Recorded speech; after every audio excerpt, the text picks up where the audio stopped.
உன் ஜெபத்துக்கு பதில் வரும். ஒருவேளை தாமதமா இருக்கா, கவலைப்படாத. தாமதமா இருக்கா, முறுமுறுக்காதே. தாமதமா இருக்கா, பின்வாங்கி போகாதே. தாமதித்தாலும் வரும். அத்திமரம் துளிர் விடும். ஆமென் சொல்லுங்க. ஏன்னா ஈசாயின் அடிமரத்திலிருந்து ஒரு வேர் என்ன செய்யுமா, அப்படியே துளிர் விட்டு மறுபடியும் என்ன செய்யுமா, யாக்கோபு பூத்து குலுங்குகிற நாள் வரும். ஆண்டவர் சொல்லுகிறார், நீ காத்திரு, அது நிச்சயமாய் வரும். அது என்ன செய்யாது, தாமதிக்காது. அதனால்தான் ஆபகுக் 2:4 ஆபகுக் பதிவு செய்கிறான், விசுவாசத்தினாலே நீதிமான் பிழைப்பான்.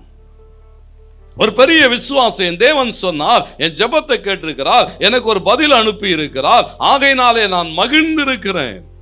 அவர் சொல்ல சொல்ல சொல்ல 3ஆம் அதிகாரம் 2வது வசனத்துல சொல்றான், ஆண்டவரே நீர் வெளிப்படுத்தினதை நான் கேட்டேன், எனக்கு என்ன வந்துட்டது, பயந்து நடுங்குறான். ஏன் சொன்ன, தேவனிடத்திலிருந்து பதில் வருகிறது. ஆண்டவர் சொல்லுகிறார், இதெல்லாம் ஒரு பிரச்சனையே இல்லை, காலம் மாறும், சூழல்கள் மாறும், நான் ஆச்சரியமானவைகளை நடப்பிப்பேன் என்று சொல்லுகிற போது நான் சொல்லுகிறான், பயந்து நடுங்கி, கர்த்தாவே வருஷங்களின் நடுவிலே உம்முடைய கிரியையை உயிர்ப்பியும், வருஷங்களின் நடுவிலே அதை விளங்க பண்ணும்.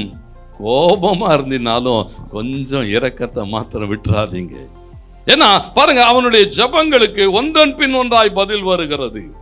சூழல்கள் எதுவாய் இருக்கட்டும், ஆண்டவருக்கு மகிமை உண்டாகட்டும். ஒரு தேவன் நமக்கு உண்டு. ஆமென், அல்லேலூயா. ஒவ்வொரு நாளும் அவர் நடத்துவார். அத்திமரம் துளிர் விடும், மறுபடியும் அவைகள் என்ன செய்யுமா, அப்படியே பூத்து காய்த்து, அப்படியே திராட்சை பழங்கள் எல்லாம் பூக்களை விட்டு அந்த வாசம் வீசுகிற ஒரு நாள் திரும்ப வரும்.